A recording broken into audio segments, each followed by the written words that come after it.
Hello everyone and welcome back to Fireballs and Heresy. Hopefully you've listened to the before episodes where we've introduced all of our characters one by one so you get just to digest them a little bit better and know who's who when they all get together. But this is the first episode of Campaign 1 in the Curse of Strahd. This is Plea for Help.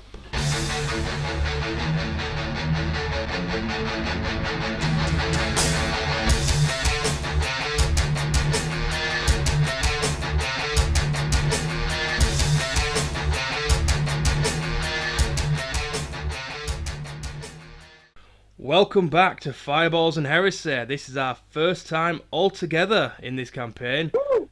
How are we all doing? All right, yeah. Oh. Happy to be here. Yeah. Adam, you could sound a bit more peppy. Yeah, let's go. Wow. That'll do. How's that? That's perfect. Well, the day has been a bleak one. Wet and miserable. A lone tiefling can be seen walking through the woods, following the path with purpose. Basira, you are this tiefling. Can you please roll a perception check for me, please? Eee, the first roll of everybody. Aww. Oh, baby's first roll. Come on, set the tone. Oh, okay. Middle of the road, but it could go either way. Just ahead of you, you can see a wooden cart that has been stopped in the middle of the crossroads.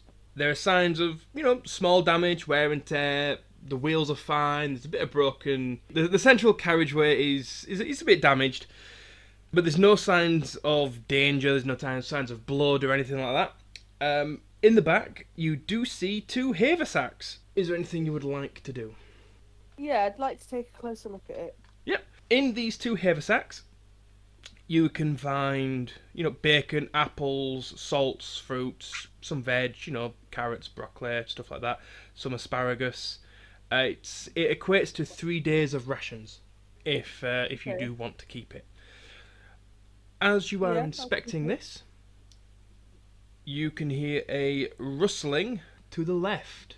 Right. And out comes Wisp Billowgust. Introduce yourself to Basira. Well, upon rustling through the foliage and coming out onto the crossroads in the clear and witnessing another humanoid in my presence, I'll immediately be on guard. And my trident would probably already be equipped, just because I'm not too sure what I might encounter in the forest. So I'll brandish it, not threateningly in I'm immediately going to attack, but more in a defensive sort of stance. And I will probably call out and say, "Hark, who goes there?" Basira, that's your cue. Oh, sorry. I'll probably be a bit on guard to probably have some sort of attack ready to go if needs be. I'll probably still be a bit edgy until it gets a bit closer, so I might not answer back. Is this your cart? Yes. Yes, it's mine. Are you stuck? Have you been attacked? Do you need assistance? I don't need any help. I know my way. I'll find it. Where is it you're heading?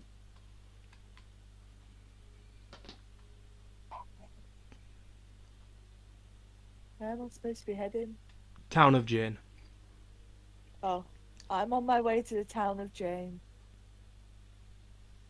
Well, as luck, or maybe misfortune has it, I'm also on my way to the town of Jane. I said, well, you can tag along if you need to, but I don't need you to. No, I don't need to either. I'm merely stating the fact that I'm heading that way also. So as you are speaking, you can hear a crack of twigs in the distance, just straight up ahead. with your passive perception, you heard this. As you look over, you can just see two small glowing orbs at low level in the bushes. These are about 60 feet away. I'll ready the trident again and like laser focus on where the noise is coming from, trying to detect any signs of movement. And then to your I'll do the right, same, just be ready, on guard. you can hear heavy and clumsy footsteps. In comes Auric. Auric, introduce yourself. Al, would you like to introduce yourself to us? Joe? Joe. Dun dun dun. Oh no! And ladies and gentlemen, we Joey. have our first player death. I completely forgot to turn my mute off. I just did my whole introduction. Auric stumbles over a log and curses to himself. Terribly sorry. Didn't mean to startle you. Everything all right? You look like you've seen a ghost. I'm just cautious of how I tread on this path. I just wasn't expecting to see so many people here. You and me both. The name's Auric. He's gonna walk up. The whispered probably be a bit on edge. Basira Just might purely. have a little bit of a low growl as you approach. Oh, sorry. Don't mean any harm. Which way are you headed? I was just about to ask you the same thing. I was just on my way up to Jane. Nothing too important. Wisp, well, upon hearing that two people at this crossroads coming from completely different directions, about three people at this point, are going to the town of Jane, look around for any signs of chaos. You don't see any cats in this area, but there are a few black jackdaws and crows knocking around. Okay. He'll lower the trident then, and he'll come in a bit closer and say, "Seems peculiar to me that we might find ourselves on this crossroads at this time, all heading to the same place." You're going to Jane too? Indeed, I am. And suddenly, That is a bit weird. you hear something falling heavily and cursing. Out steps Vincenzo to the rear, following from where Plea came. Okay, so Vincenzo is a dark-skinned man, large beard, short cut hair, like buzz cut hair. You can see a lot of like old Navy regalia on him. On his back is either an oar or a great sword. You can't tell which. Next to him is his dog, a mastiff, that looks like exceptionally trained, and he has tripped over her because he's been wandering aimlessly a little bit. And I think for those with good passive perception, you would smell like sea salt, like this motherfucker lives in the sea. You would smell it before anything truly. And he would just keep walking. He wouldn't just look at you all and go, "Okay, how's everybody doing?" Afternoon. Pray tell, where are you heading? Who, me? I'm going to Jane. But that's Really? Yeah. This is just getting too weird. What's weird about it? Is it the dog? She's not gonna bite you. No, it's nothing to do with you. Sorry. We're all headed the same direction. The moon makes no mistakes, and you can see that he across his neck is like the amulet of Saloon. He's a Selunite monk. He's like, she makes no mistakes. We're here for a reason. Right. Maybe we are all here for a reason. In fact, we are definitely all here for a reason. Wisp, But the purpose. Plea, and Auric, make a religion check for me, please. Appropriate. Auric, you have no idea what Vincenzo is on about. Plea, you figure that he is talking about a god, but you've no idea. Oh, hang on. Oh, that was a perception roll. Never mind. Oh, Your religion. I got 16, sorry. Yep. I was looking at your perception. Your perception roll, you know from your teachings in the castle of Flameborn that he is following the old forgotten gods, not the newer gods.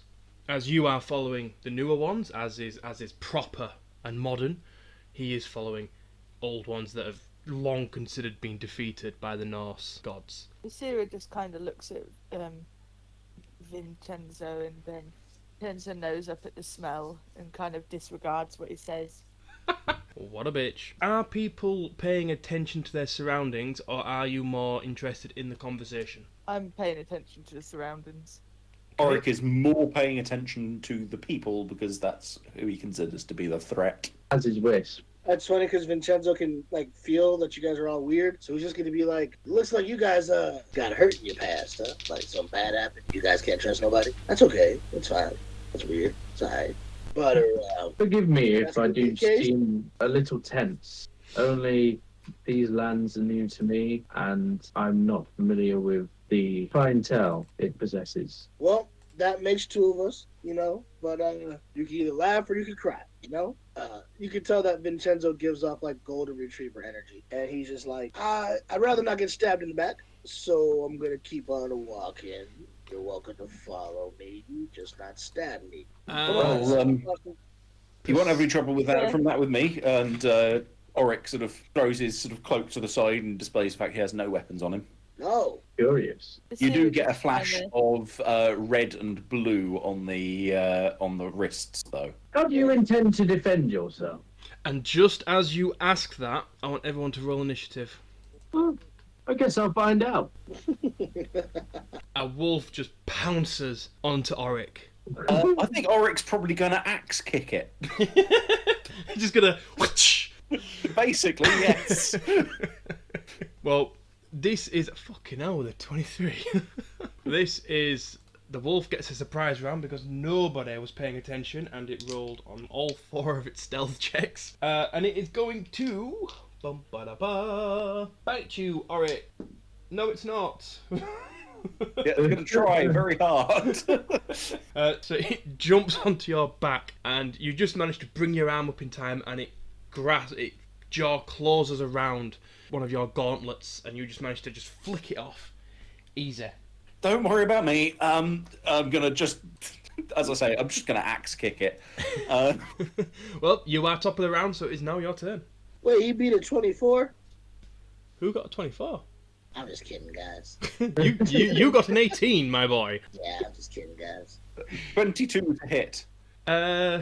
Shock. You know that. Yeah, that hits. Yeah. 9 points of bludgeoning damage. It turns out this is actually Strahd.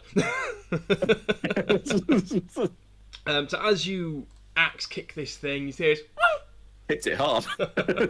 No, I think Oric is going to sort of put a hand out towards it, sort of wardingly, and just say, "All right, I've got this." And that's the end of my turn. Okay. I'm a monk. I get to do this twice.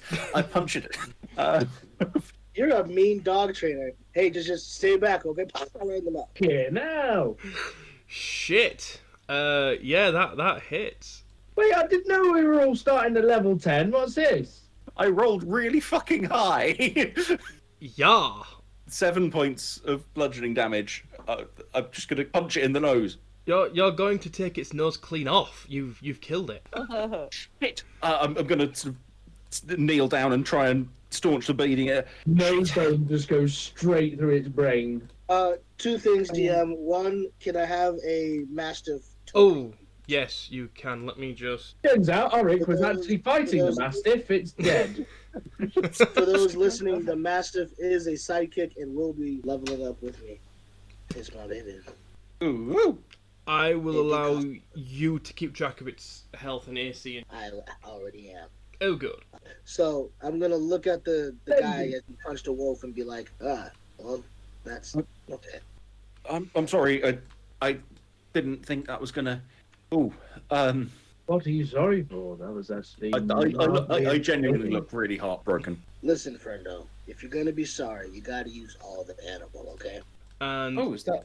after, hang on, get back to where you came from. It's not your turn yet. Let me take that back.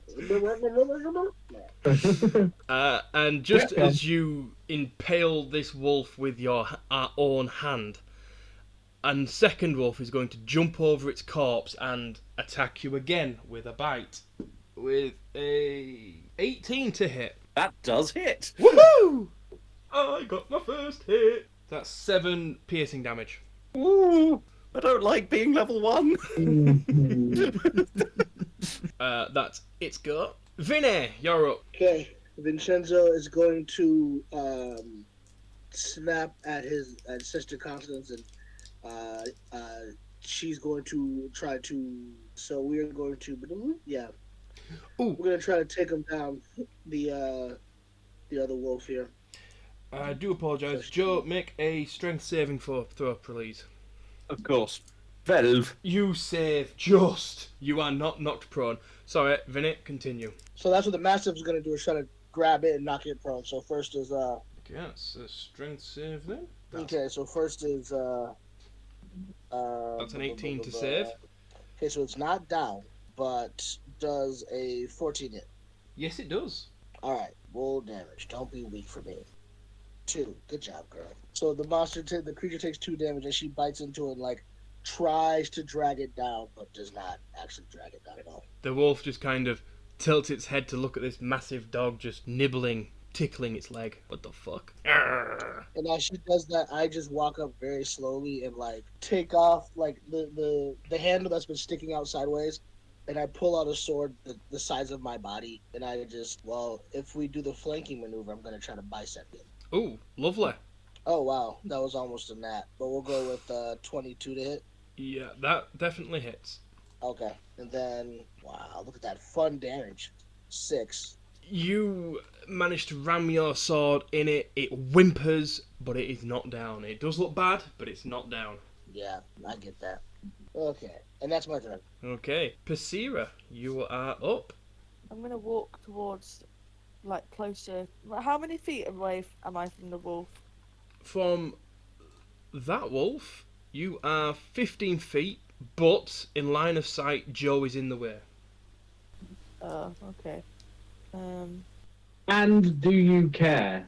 Is the real question. Sorry! Oh, okay, I'm sorry. Christina's not completely heartless, so she does feel a little bit sorry for him. So she does move out of range of him. And then she's gonna throw acid splash at the wolf. Is Acid Splash an area spell? Or is it fire like a bullet kind of thing? It's a bullet spell, but the creature has to make the save, not like an attack roll. Oh, yeah. yeah. A bubble of acid, so yeah, it is like a. I'm just choosing the wolf. I'm not gonna hit. I can imagine her just tutting, rolling her eyes, taking a big stride to the side. Yeah. And firing out. That's a 10 on dexterity. So that failed. So roll your damage, please, Persira. 3. How would you like to kill this beautiful wolf? I'm going to throw the acid splash straight in his eyes and walk away. Begone, peasant! And just turns away. Love it. As explosions happen in the background. Honestly, what are you? A disappointed brother in a of someone in a sort of who's just made a dishonourable match. Ignore me. we already have. And is that your go, Persira? Yes. Lovely. Right, okay, so because you've now moved, Persira, you have actually just saved your own skin. Wisp, you are now the closest to this last wolf. It will jump and attack you for a 2 to hit. It hit! Crit! I'm dead. Oh dear. That's its go. What would you like to do, Wisp? Well, funnily enough, ever since action has occurred, Wisp got a slight smirk on his face and leaned on his trident to watch it all unfold. So he's actually quite taken aback and is startled by the wolf attacking him. So it's going to be a complete kind of knee-jerk reaction with the trident, and it shows. That's an 11. That does not hit. And well, yeah, I think that's pretty much it. So yeah, Whisper's going to be sort of jeering to himself and taking it all in, enjoying the view. All of a sudden, and yeah, the trident will come up in one fluid motion and like swing around. So like not even trying to impale it, just like trying to swing at it to like kind of get it to back away, and would just completely sort of whiff. Okay, and with that, sorry mate, this one was actually meant for you. This is what I get for trying to be smug and passive. Well, there was supposed to be one for each of you, but Pasira moved away from where the other one was stalking, so it was closer to you. So that is a 21 to hit. Oh, that hit. Oh, that's a good one. Make a strength saving throw, please, buddy. And that is 8 piercing damage. Ooh, so on a scale of 1 to 12, I'm feeling a solid 4 right now. As the first wolf pounces onto you and it misses completely because it wasn't originally going to go for you. It misses, you go to bat it away, that just harmlessly bats off its hide. As you're distracted by this other wolf jumps off behind you, sinks its teeth into your shoulder and tries to rag you around, but you manage to just twist your body in such a way that it lets go and it doesn't knock you prone. And this wolf now ends it go. Oric, you're back up. Oh, I think at this point Oric's going to stop feeling sorry for the wolves. It's going to Power word, kill. quickly turn around and sprint 1, 2, 3, 4, and is going to place his hands on Wisp's shoulders and is going to try and basically flip over Wisp's head to land on the other side. Okay, I'm going to ask for an acrobatics check, but because that's awesome, do it with advantage. 26. Oh, Doing yeah. it with intent. So yeah, I will allow that. Oric's going to land sort of hero landing, and from hero landing is going to basically backhand both of the wolves. One for action, one for a bonus action. 13 on the first attack, That hits. and 18 on the second attack. Yeah, that hits. Your first one, which I'm going to say is the top wolf, is 10 points damage.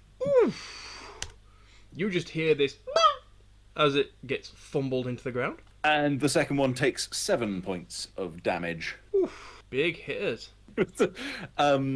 Is then going to look up at Wisp and go, "You're all right." Then look down at himself and go, "Scratch that. I'm not." And he says, underneath. That's the end of my turn.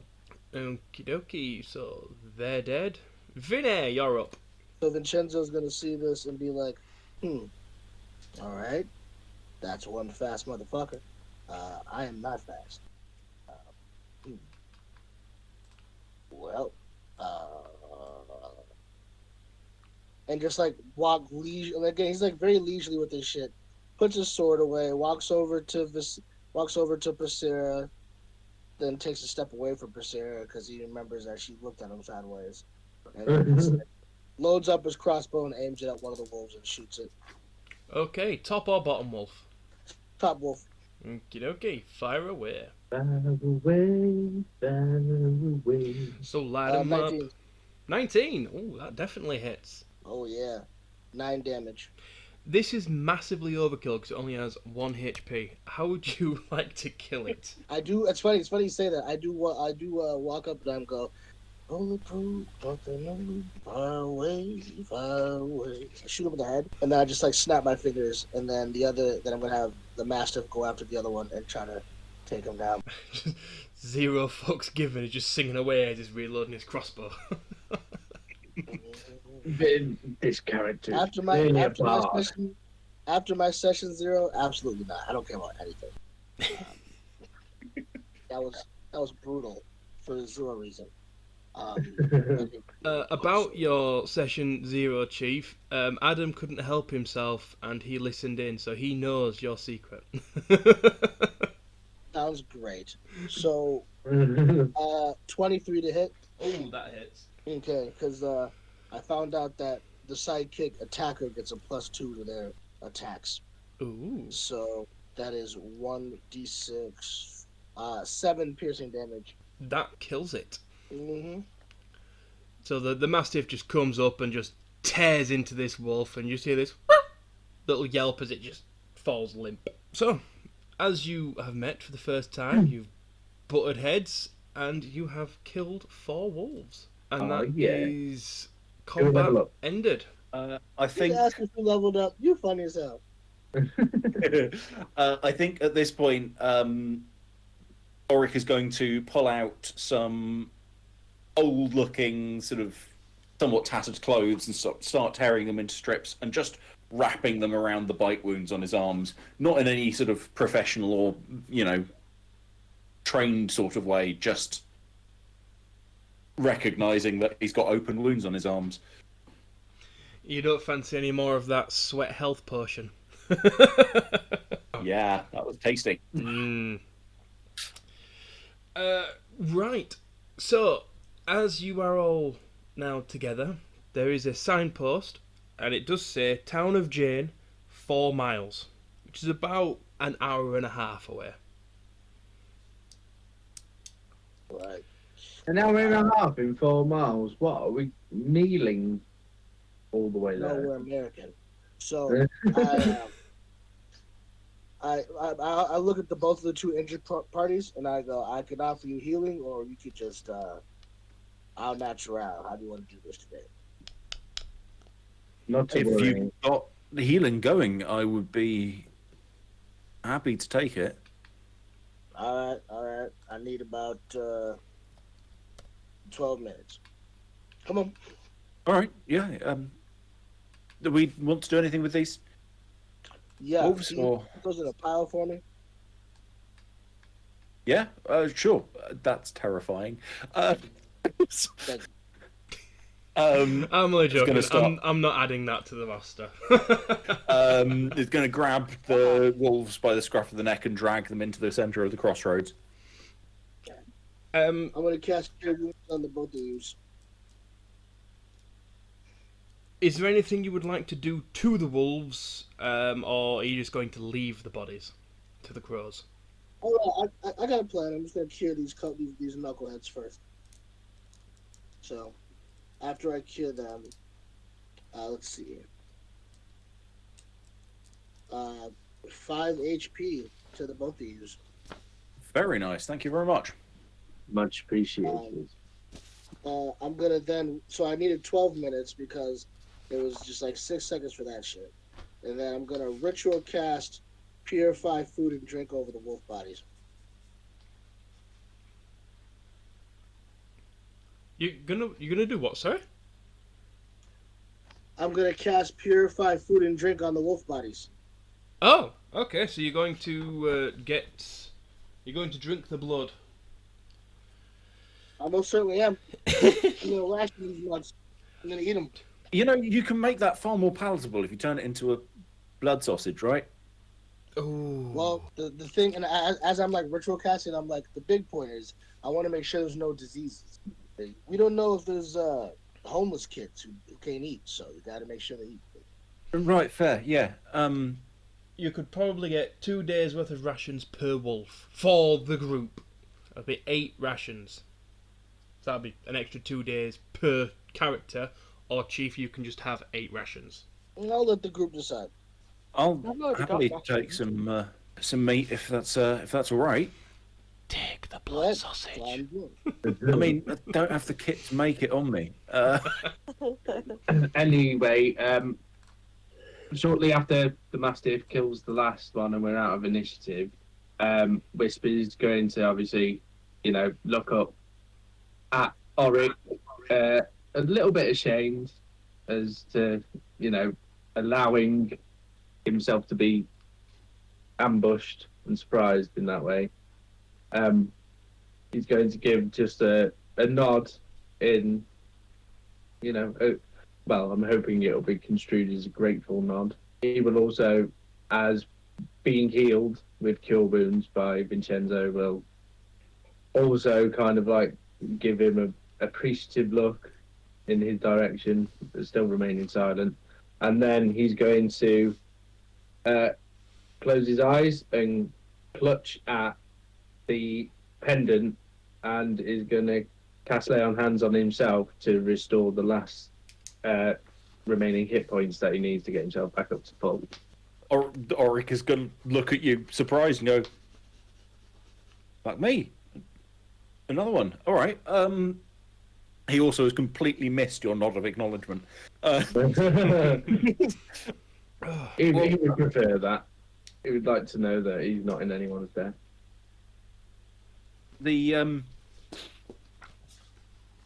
I suppose, given that rather surprising interlude, perhaps we should travel together.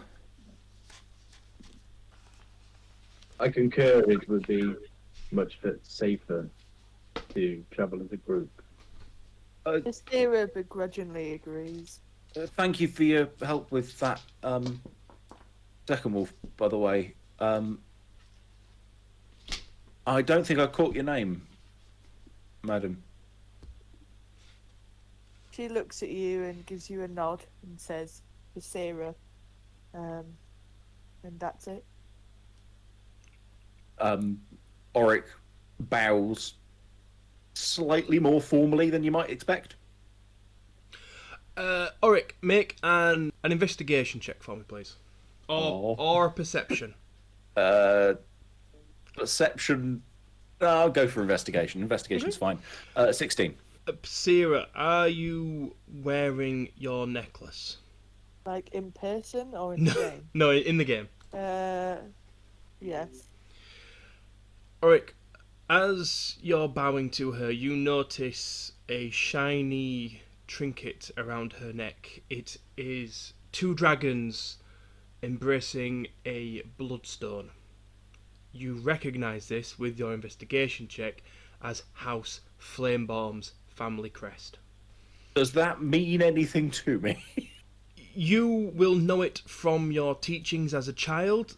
The House Flameborns were primarily of Tiefling and Dragonborns.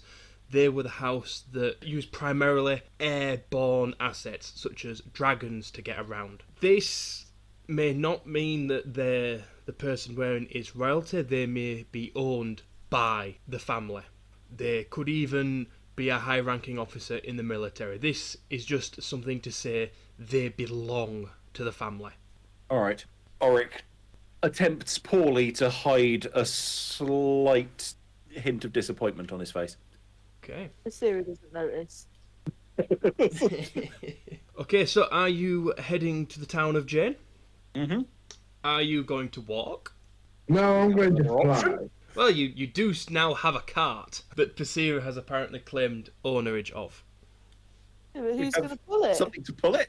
The Mastiff. The absolutely massive dog. Oh, yeah. You see that, like, as I'm loading up the dead bodies into the cart, I'm already on one side and Sister Constance is on the other, and I'm like, well, are we going to brood at each other all day, or are we going to go into town? I think we should probably make our way. I'll take point if everyone's all right with that. With Forgive them me. fists? Yeah, you take point. Sarah sits on the edge, facing away from the rest of you. Oh, you're sitting on the cart. All right, that's fine. It's for the dead bodies, but that's cool. Wes will bring up the rear, and obviously, as he's picking up his bits that may have been jiggered out of his pockets and whatnot, he's going to inquire and just stay at the party. I'm still curious, though. What are everyone's intentions once they reach Jane? I mean, I'm just travelling, to be honest. I go from town to town, just finding odd jobs. I see. If I told you, you'd freak out. So you're the type of guy who likes to roam around. He's never in one place. I roam from town to town, yeah. I've been almost coerced into taking this venture. I've not been around these places, where your kind of folk dwell. So, Sarah gets really fed up with the stuttering and just tucks and turns away from it. right, well, I pat Wisp on the shoulder, give him a sympathetic look. I'm stretching. I'm like doing my calisthenics. Like, gotta pull the cart. It's not too bad. All right. Just like military school. All right. on we go then. Okay, so as you all hop into the car and it gets pulled, you find yourselves approaching the small town ahead. A small fog has begun to creep in as the night gets darker. Those who are paying attention, you'll notice that it is a waxing gibbous. It's a nearly full moon. The small town of Jane appears relatively quiet. All the shops appear to be closed for the evening. The tavern, bearing the name The Bare Knuckled Wench, a popular establishment by the locals, clearly by the singing erupting from within.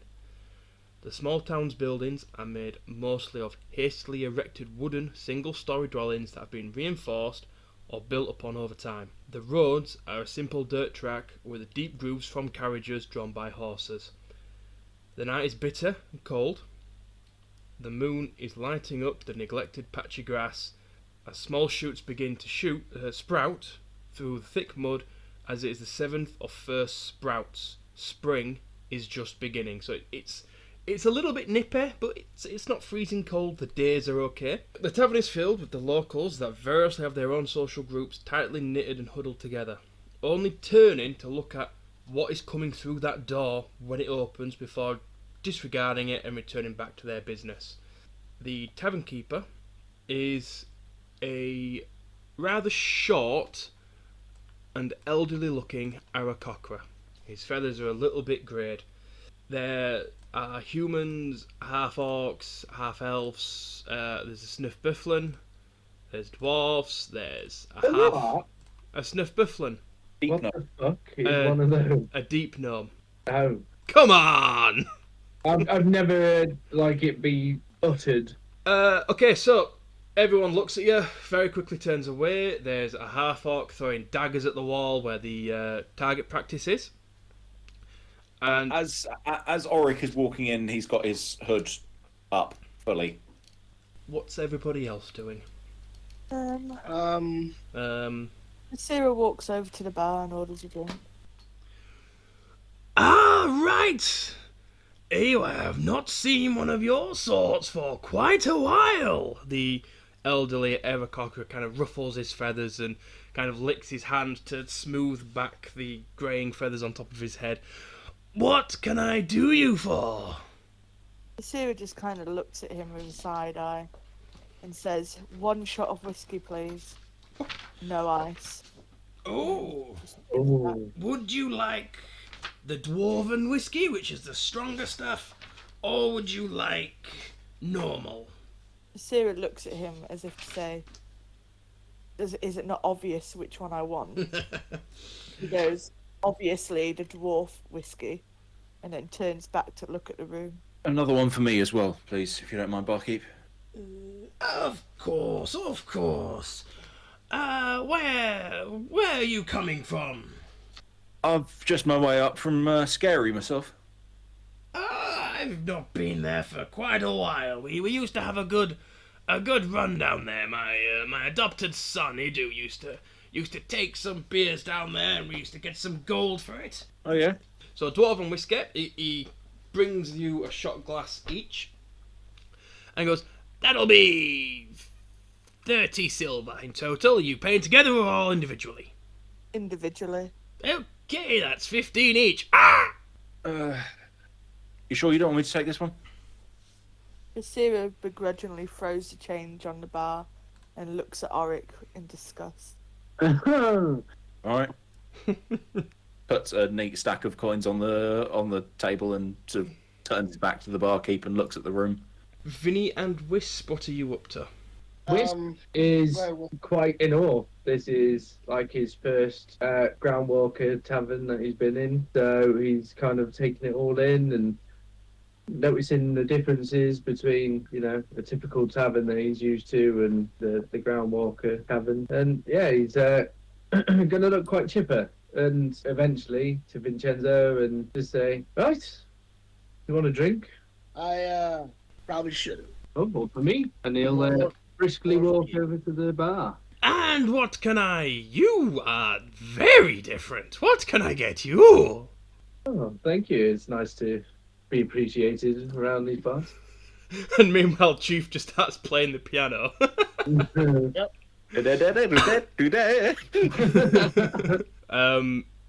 Just a quick question, Wisp. Are you physically corporeal? Like, if somebody touched you, would their hand pass through you if you could choose? Oh no, yeah, I'm fully corporeal Oh, okay. in every sense. As the car kind of comes up and he kind of pokes you in the arm, he's like, oh, okay, that's not what I expected. There's no trickery here. And then he'll go, Tulip, get this group of Marys some food. What would you like? And you see this little halfling girl run up with a big smile. You know, she's only like 3 foot, little halfling, red hair, dressed in simple grey robes. She's like, what can I do for you? Oh, you know what? Bacon and tomato sandwich, if you're able to. Oh, that does sound good. He goes, yeah. Anyone else want anything? Sarah just shakes her head. Do you have that asparagus stuff? Persera does. She will kind of go, I believe so. Let me just ask Idu.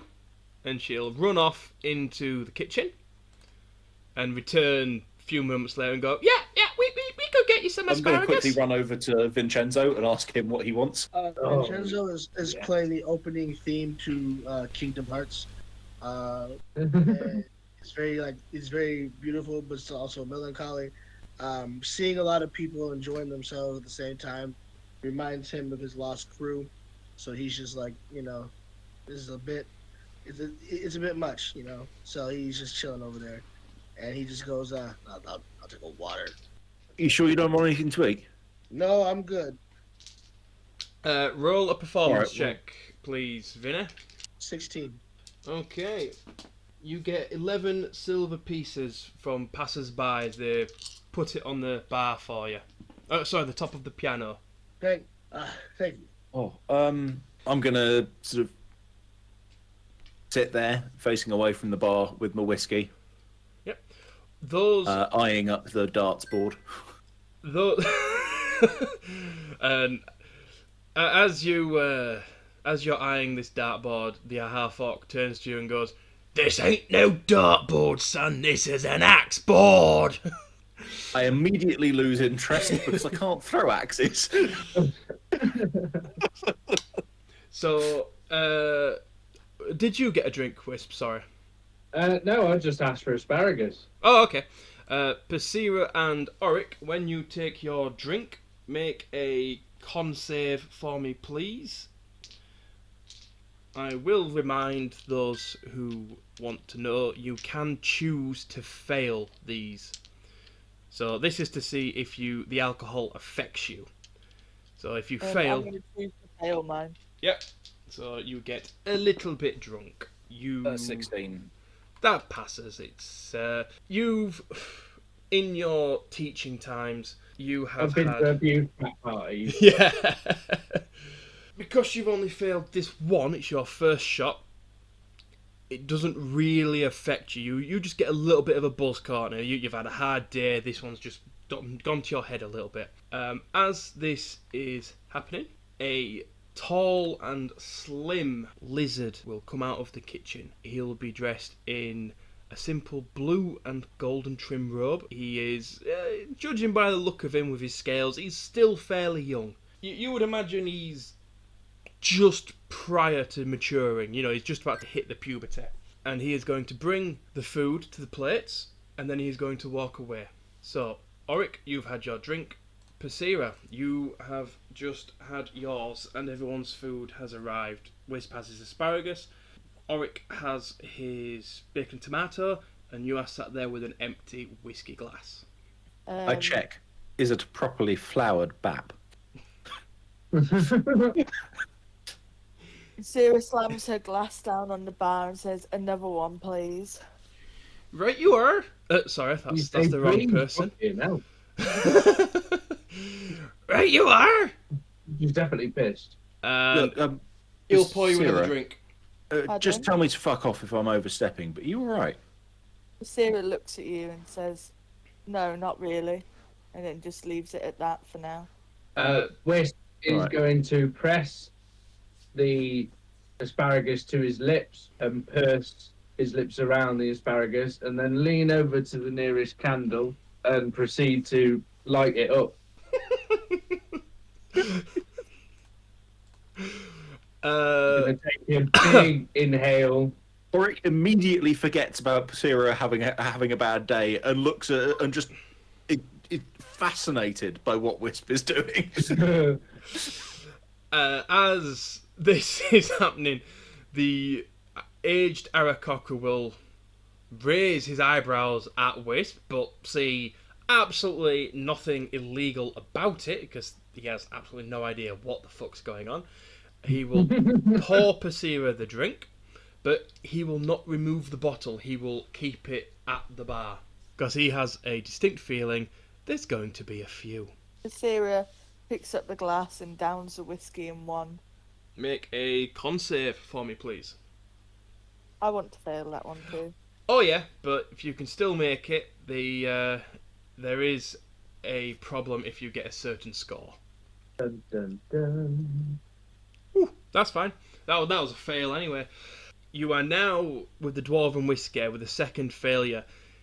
You now have disadvantage on all of your checks. Okay. It's not so much a problem right now, but let's just say someone started a fight with you, you would have disadvantage on everything. The Arakocra is going to look at you again and go, another? I Can I just make shake an my insight head. check on the Aarakocra to check if he's trying to take advantage? Like, not trying to take business advantage, but trying to take advantage. Oh, like in italics advantage. Yeah. Yeah. Yes, make make the check, please. In italics. Yeah, it's all right. 15. Looking at this Arakocra, you would assume he is too old to even get it up. But looking the way he is looking at Pasira, there is no lust there. There is no advantageous. He's not trying to rip her off because he didn't even charge her for that second drink. Which I've just realised that was a mistake on my end, but I'm writing it in. He just wants He's her opening it. to feel better. He is kindly looking upon her. Sarah is obviously a bit under the influence now, and she turns to you both who are sat at the bar and says, Oh, I love so you sorry. guys. says, "I'm so sorry for being so cold. I've just had so much trouble in my life. I just find it very hard to trust people." And then And with look that, back at the pendant yes, and yeah. try and stonewall and look back at you and go, "Oh no, I'm really sorry for you." Was that sarcasm? It wasn't intended to be by him, but it certainly comes across as such with his -1 charisma. I have had a really shit day. Oh no! Anyway. Sarah just rests her head on the bar as she cringes at the fact that she's just apologised to you both. Like, Wisp went to give some, words of sympathy and, maybe try to make light of the situation. Although when he went to speak, he had a lungful of asparagus smoke and he just starts coughing like furiously and he can't seem to stop. But We managed to end up with a party with no face. if you guys will notice, I don't know, could I request that they make a perception check if they're looking on at Wisp while he coughs? Yeah, so everyone make a perception check who is looking at him, and Wisp, I want you to make a con save. How do I... Obviously I've got disadvantage. How do I do that? If you right-click on the button you would normally press, it'll bring up a drop-down menu, and then you just click on disadvantage and then roll. So I got a 6 because I'm way back No. there. The car is right in front of you, and he doesn't see shit. He's more concerned with Pasira. Yeah. I mean, it's low rolls all around. You also have disadvantage on all of your checks, Wisp, because you are now high. Yeah, well, this is the thing. I was going to say that anyone who passes that the perception check will notice that Wisp's eyes have gone through like a bright, like crystal ice blue to more sort of electric purple as he's coughing, and yeah, the asparagus is doing its work. And just to add a bit more flavour, the smoke smells like dried piss. Oh, charming. Do you say this from experience? No, just like adding the flavour. Kind of literally at this point. I move away and start eating my sandwich while I can still smell the bacon. Just to let you know, like he's not an addict or anything like that, so it's not going to be like a running thing. He's not cripplingly addicted. So yeah, It's just a Pasira thing. doesn't see anything either. As this is going on, door opens again, and everyone does the customary turns, looks, turns back. They're not bothered. So suddenly the tavern door swings open and hush falls over the room. Framed by the lamp-lit fog, a form strides through the doorway. His heavy booted footfalls and the jingle of his coins shatter the silence. His brightly coloured clothes are draped in a loose fold around him, and his hat hangs askew, hiding his eyes in shadows. Without hesitation, he walks up to the bar and gets in between Pasira and Oric. He stands proudly in a wide stance with folded arms. As he gets there, he looks between you all and then looks up and goes, where is the other one? I was instructed there will be 4. And he looks round.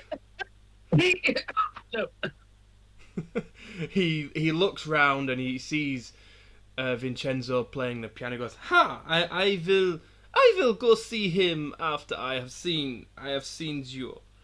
I have been sent to you to deliver these messages. If you are a creature of honor, you will come to my master's aid at first light. It is not advisable to travel through the woods at such a time as this. It is not safe in the night hours. And from his tunic he will pull a wax-sealed envelope. And he's like, I just see here, Vincenzo, I believe that is him over there. I will hold this for me. He will go, Pasira Flameborn, here's your go. And he will hand you, Pasira, a wax-sealed stamp. This Villogust, I do not think that is you.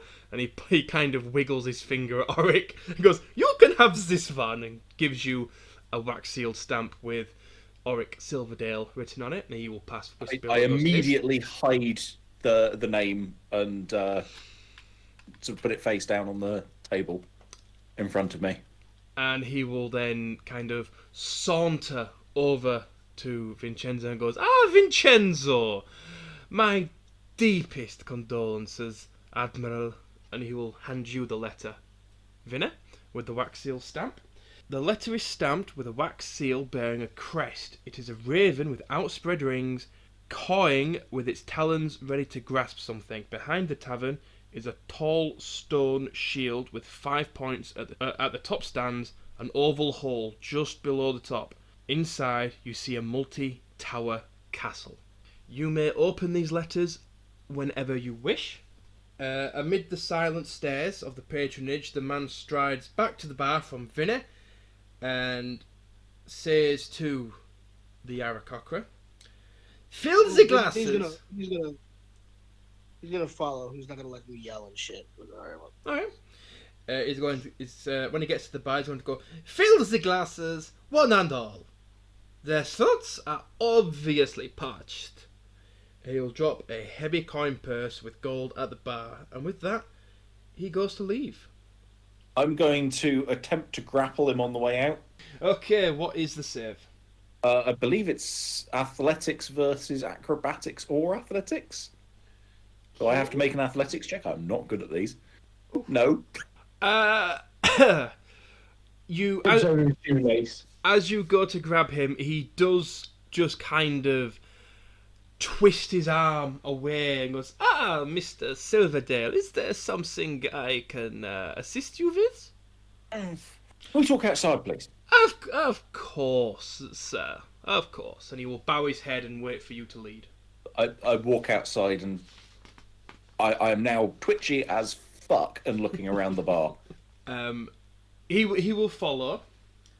Wisp kind of like lulls his head like over his shoulder to watch them out, and then lulls his head like really limply back, like looks kind of like in a upward facing direction, so not actually at anyone in particular, because his eyes are in two different directions, and just goes, "What's his problem?" At this point, Priscilla is probably asleep on the bar. Well, that would be the next check. If you failed the next one, you would be asleep for 4 hours. Unless somebody woke you up. So as you get outside with him, he says, of course, my lord. How may I assist you?" First, don't call me fucking my lord. Where the hell did you hear that name? It was given to me by my master. I'd appreciate it if you never said that name again. You have nothing to fear up here, my lord. Although we are quite close to the Toyland Confederation, the names in the Four Kingdoms, that they only care about their own lords. I don't care. Okay, my You don't deepest say that name. apologies. This is... How would Thank you for delivering that letter. How did you know we were going to be here? This is where I was instructed to take them. I was told. And you are? My name is Arigal. Arigal. Right. Can you tell us why? I tell you what, sorry.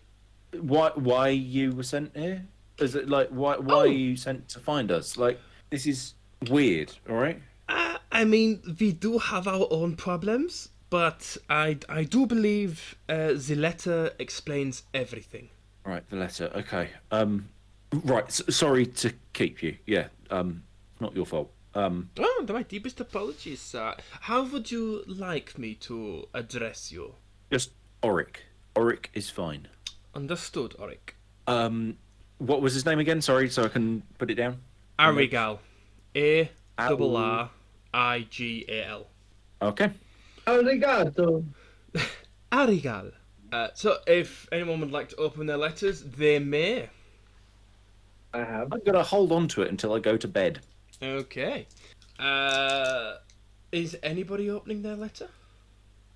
As Auric is walking back in, I'll kind of like be talking at Vincenzo, whether he's actually listening to me or not. I'm just assuming that he is, and I'm going to be like, "Do you think that actually sounded like Bruno?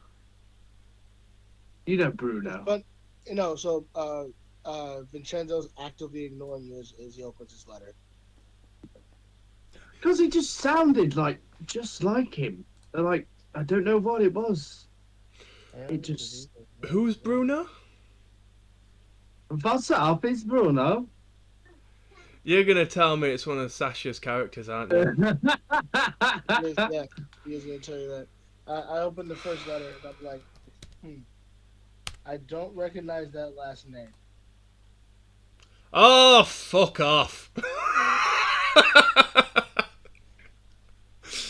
I'm going to Really? order another drink. Does it sound like him? Jesus Christ. I've never actually seen that film either. Okay. It's Bruno. What did you... What would you like to drink? I'm going to order a double of the dwarven whiskey. Dakar is going to... Sorry, the Arakocra is going to come up to you, and he's, with the bottle that he had in front of Passira, he's going to take the glass away from Passira. he is then going to fill both glasses and have them on you and go, no charge for these. Sorry, that's the wrong fucking character. No charge for these. Don't worry, I can see you need them. Thanks. Look, if is there anything you need done in town? I generally just go from place to place looking for work. I was wondering if there was anything going on.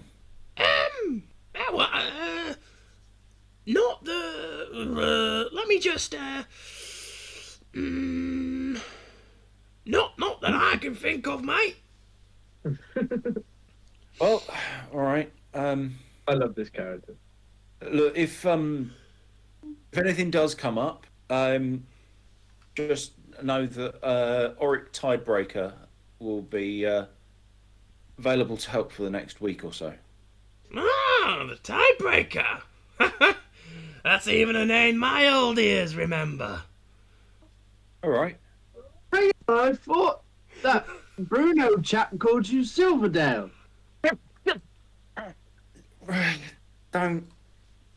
Just don't say that name, please.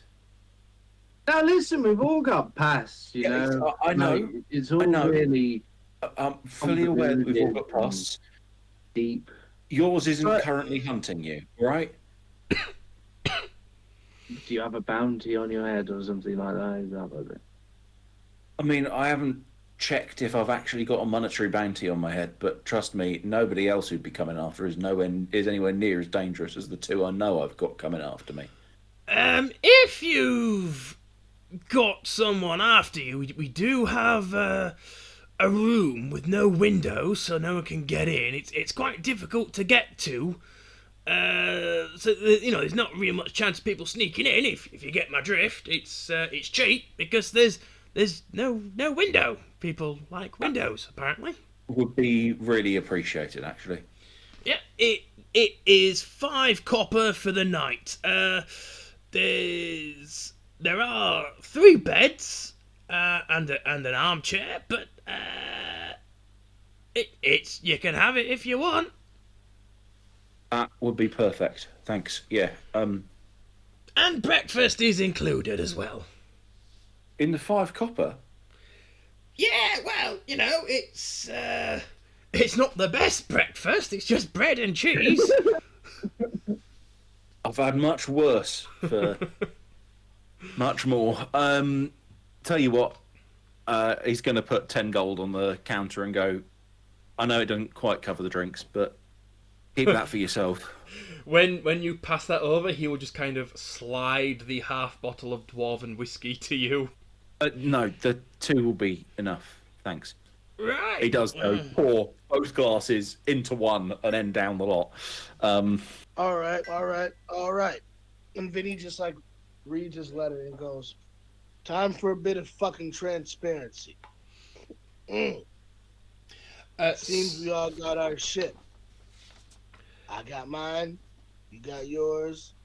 The princess over there got hers. So, if I'm gonna trust you on the battlefield, I need to know just a little bit. Admiral Spiderbrand of the Royal Navy. Admiral, blimey. I worked my way up. I literally was a nobody, just a kid who liked the water, and then, hard work, determination, and sweat. That's why I smell like the sea. I say all that to say this. Oh, I thought you just had some shrimp in your pocket. But I am happy to see you. He laughs. Oh, admirals! I Ask you this: whatever past you're running from, is it the nefarious sort? One sec. Vincenzo, did you just gave them your rank? Did you tell them of which navy? of the Royal Navy. Well, I mean, there's many houses. Each house in the Four Kingdoms works relatively independently of each other, but they all answer to one when shit hits the fan. Which one was mine again? I actually don't know. Dread. You serve House Dread. Yeah, the Dread Legion. And Yeah. Auric, from your schoolings again, especially from your schoolings, you have always known to fear House Dread. these people will flay prisoners alive for shits and giggles. I think about my learning, my training, and then look at Vincenzo and his Labradorness. I snicker slightly and think to myself, that's another lesson poorly learned. Well, the house itself has utilizes fear to keep the Tylon Confederation mostly at bay. Because you can only get so many people across a bridge, and it's very easy to defend. They would have to pass through the Dreadlands to get to the Four Kingdoms if an army was coming. So they utilize fear to prevent that. Well, probably not good necessarily from your perspective. Let's just say people after me are on the other side of the conflict to yours, but they're... Look, can we talk about this in the room? Absolutely. Persira is still asleep at the bar, snoring. Wisp would like to perk up. 50p has been put in the dickhead, and he's going to say, so you're one of those that travel around in those little boats that I see from the cloud.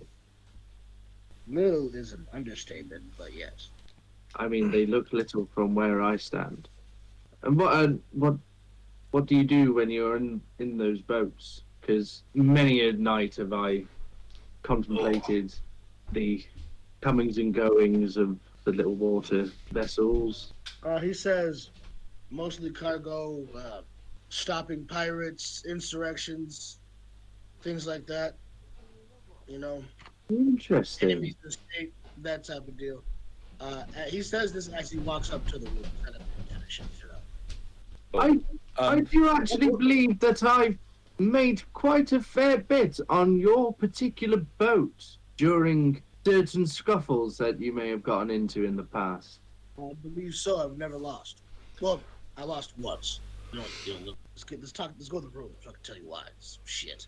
I look at Pasira and go, are we bringing her? We're absolutely bringing her. I don't trust no beak face. Wisp, can you make a history check, please?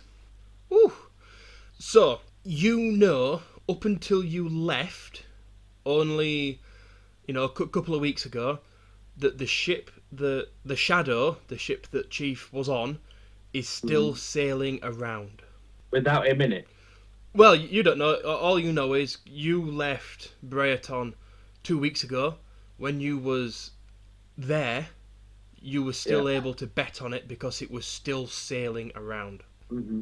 I'm going to attempt to wake Pasira gently, at arm's length. Very wise. Pasira, wake up, Pasira. We need to go up to the room. I'll take a final big drag on the asparagus before putting it out on the bar and blowing the smoke, into her face. I'm going to walk backwards 3 steps. Vincenzo does the same out thing. for the night. Boop, boop. What's happening? It sounds like Vasir's not waking up, or Persir's not waking up. No, So, I'm out just for gonna the be night. like, well, and I'm gonna fireman carry your ass upstairs. Well, the room Thank is you. I on wasn't ground entirely sure level. what would be the appropriate thing to do. I follow Vincenzo up the stairs, and I just before I leave, I would like to make a pass of the room and see if I notice anyone specifically looking at me. Okay, make a perception check or investigation, please. While that's happening, Wisp is again going to bring up the rear, although takes a couple of steps away from the bar, pauses, turns back, grabs the half bottle of dwarven whiskey, and if it's still there, the coin purse that was left, and then continues to the room. The coin purse is empty. Bastard. He bought a round of drinks for everybody in the bar. Right, well, the whiskey then. So sleeping I'd say- arrangements. I figured Pasira will get dropped in her own bed. Oric would be the gentleman and take his own bed, and Vincenzo and Wisp would top and tail or spoon. No, I'm going to be in the armchair because after an asparagus, You don't sleep. Oh no. After the moon, my dog is outside. I was sleeping outside. Oh. With my dog. I will That's, allow the doggy to come in. I mean, for now, but like, we're just here to drop off and talk shop. There we go. The doggy will curl up in front of the fire. And that is where we will leave this week's episode as you all go to sleep.